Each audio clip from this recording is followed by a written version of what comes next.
Hello, everyone, and a very warm welcome to all our viewers in Nigeria and around the world to the AM News on Global Television, coming to you live from Nigeria's capital, Abuja.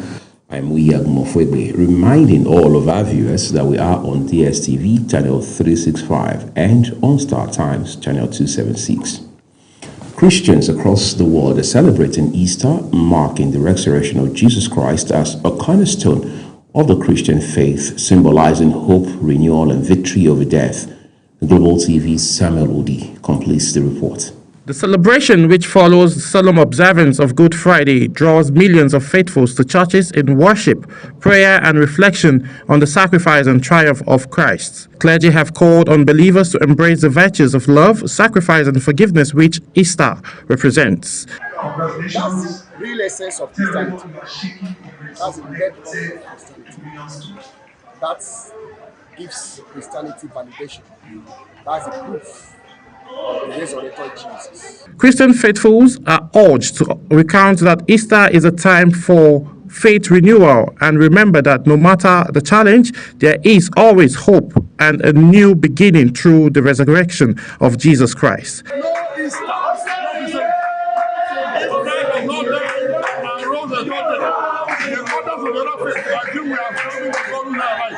Across communities, Christian faithfuls also expressed gratitude for life and called for peace, unity, and national progress, especially in challenging times.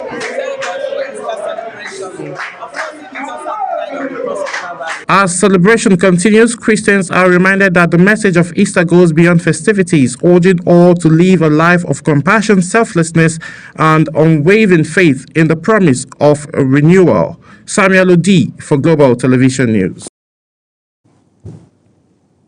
Many thanks, Samuel. In the meantime, Imo State Governor Hobos Odimma has called on Christians to embrace love, unity, and sacrifice as they celebrate the Easter. He made the appeal during a Holy Mass at St. Rose of Lima Catholic Church in Oru East local government area. Our correspondent Marachi Ibe has details for.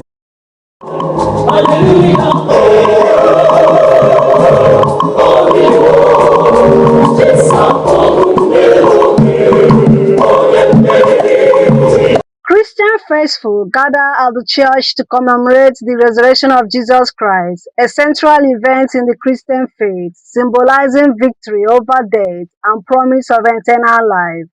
Delivering the homily, the auxiliary bishop of Olu Catholic Diocese, Most Reverend Thomas Obiatuegu, described the resurrection as the fulfillment of Christ's promise to rise after 3 days, noting that it marks the end of suffering and the beginning of new life of peace for believers. So I will say that Christ has risen as he promised.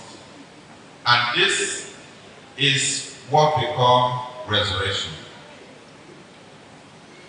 The battle is over. No more politics. No more battle. No more fighting. No more prosecutions and any type of any disorder after the resurrection. In his Easter message, Governor Hope Uzodinma emphasized that the season represents hope, renewal, and foundation of Christian faith through Christ's sacrifice and resurrection. He urged citizens to reflect Christ's selfless love in their relationships, noting that such values are essential for building peaceful homes and a united society. If we are Christ-like and love one another, there will be peace. And peace begets development. Peace creates the environment for investment. Peace attracts opportunity. Peace allows families to thrive and children to dream. The governor also acknowledged prevailing economic challenges linked to global realities, calling on citizens to support one another and remain hopeful. He reaffirmed his administration's commitment to improving the welfare of the people through job creation, investment, and infrastructure development. As the governor in Imo State, I'm doing everything within my power to restore prosperity to Imo State, collective prosperity, prosperity that will touch everyone, prosperity that will touch every nook and cranny. We are working tirelessly to create jobs, to attract investments, to improve infrastructure. Highlights of the mass was Thanksgiving procession of the governor and family to mark the celebration. From Ozo Omoma in Oru East, Amarachi Ibe reporting for Global TV News. Away from Imo State now, Vice President Kashif Shettima has assured Nigerians that the country will overcome its current economic and security challenges, describing the present difficulties as temporary and part of a broader journey toward national renewal. In his Easter message, the Vice President emphasized the importance of sacrifice, unity, and resilience, noting that the administration remains committed to peace, economic recovery, and long-term prosperity under the Renewed Hope agenda. He urged citizens to remain patient, reject division, and support ongoing reforms, noting that national progress requires collective resolve and shared purpose. In a related development, the Christian Association of Nigeria in Niger State has called on both federal and state governments to intensify efforts in addressing economic hardship and persistent insecurity affecting residents.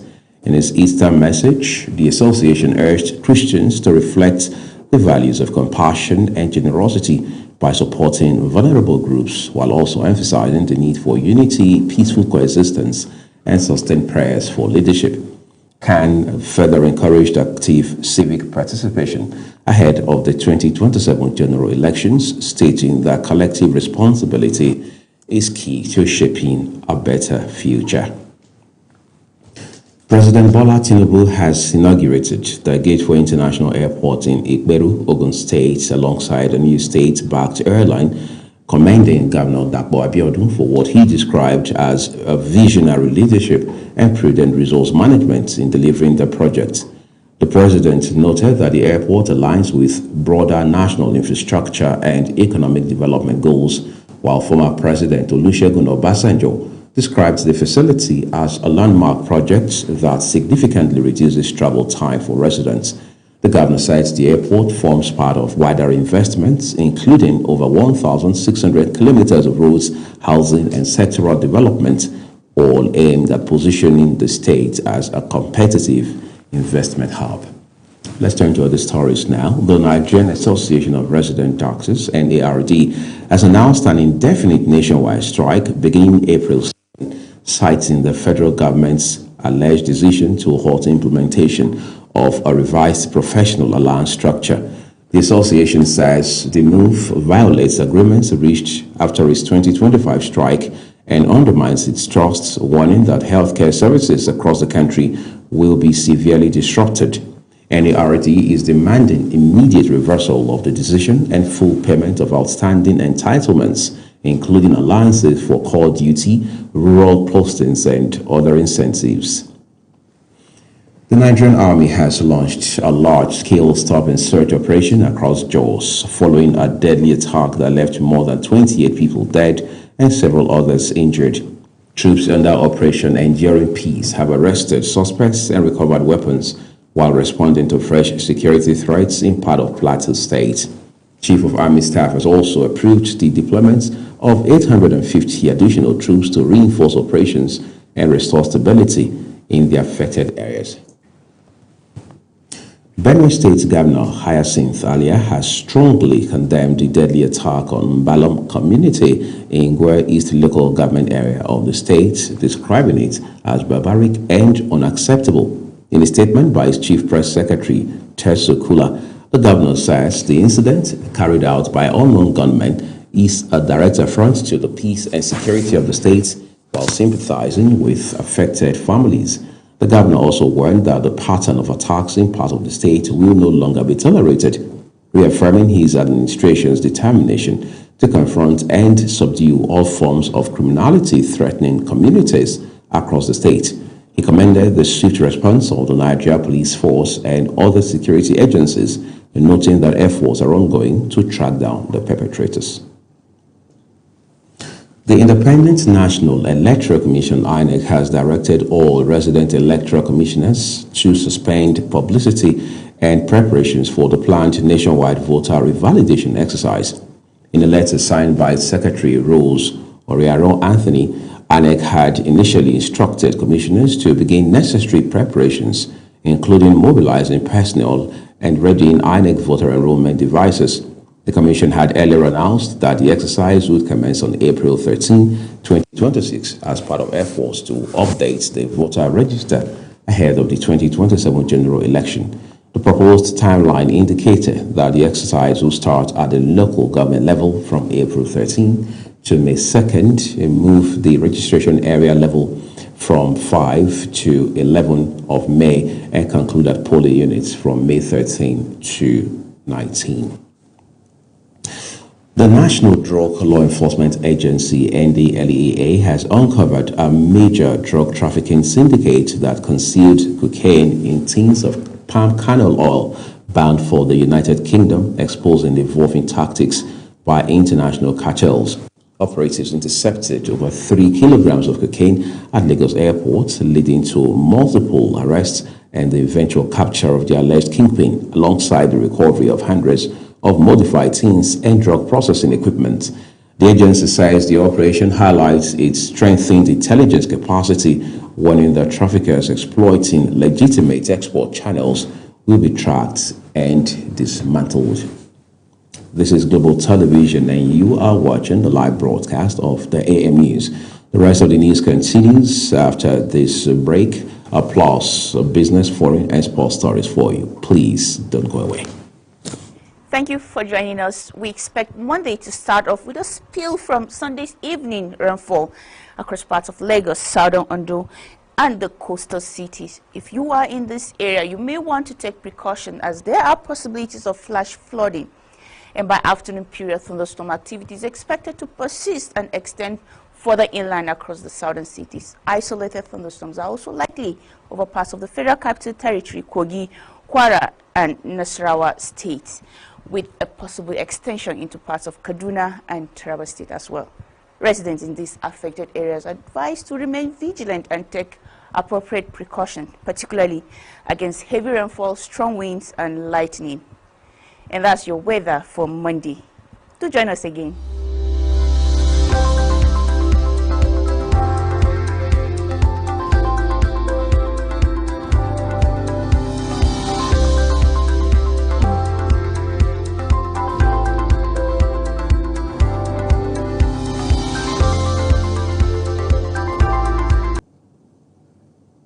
Thank you so very much for staying with us.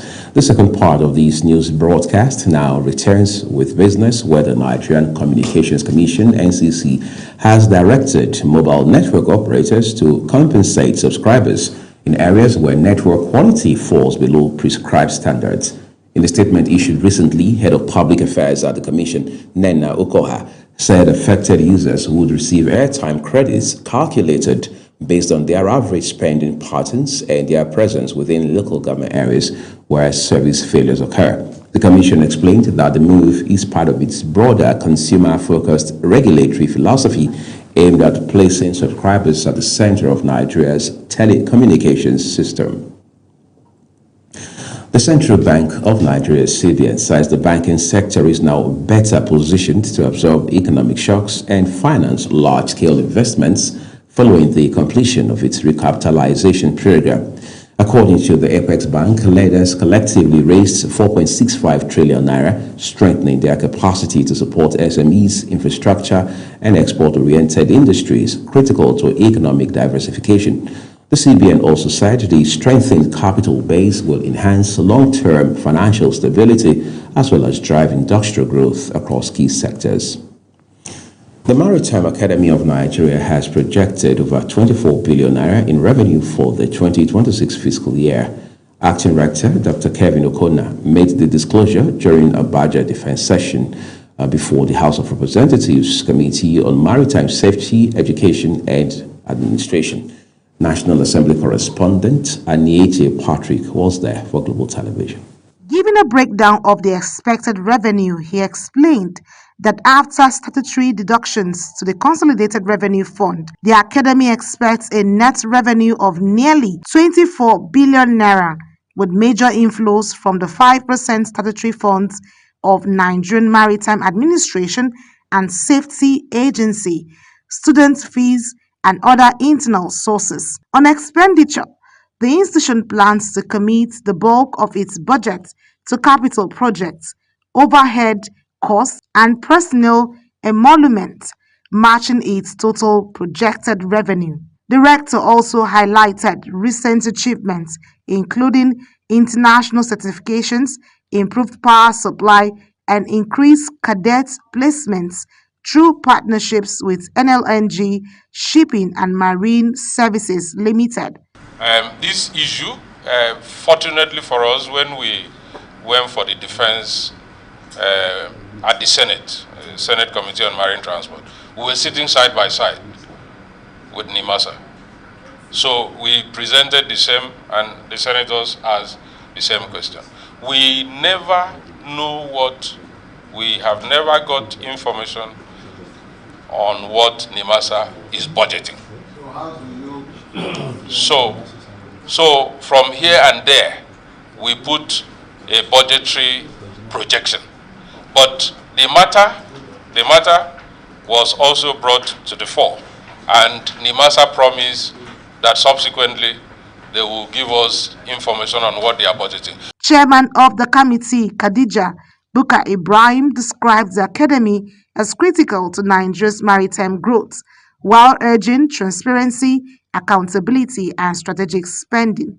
She stressed that budget allocations must translate into visible improvements as lawmakers work to reposition the institution into a globally competitive maritime training hub. As conversations continue, lawmakers push for transparency, seek world-class maritime academy for maritime sector growth. From the National Assembly, Aniete Patrick, reporting for Global TV News. Many thanks to you, Aniete. The Senate has intensified efforts to reposition Nigeria's agricultural colleges as well as research institutions by seeking support from key global partners for reforms, technology transfer, and investment. Chairman of the Senate Committee on Agricultural Colleges and Institutions, Senator Sharafuddin Ali, disclosed this in a statement issued in Abuja. Ali said the committee had engaged diplomatic missions of Malaysia, Brazil, China, Germany, India, the United Kingdom, as well as the European Union as part of broader plans to revitalize agricultural education and research in the country. He also noted that the National Assembly is committed to leveraging international expertise to improve productivity, strengthen institutional capacity, and promote job creation, particularly in rural communities. Now let's take you to the foreign scene, where the United States President Donald Trump has renewed his warning to Iran to reopen the Strait of Hormuz, threatening severe military action if the key global shipping routes remains restricted. The ultimatum comes amid escalating tensions with Iran, warning it could fully shut the strait and retaliate against U.S. interests and regional allies if attacked. The standoff continues to heighten global economic concerns given the strategic importance of the waterway to international oil and gas supply. Former Iranian Foreign Minister Mohammad Javad Zarif has proposed a roadmap for ending the United States-Israel war on Iran as tensions escalate across the Middle East.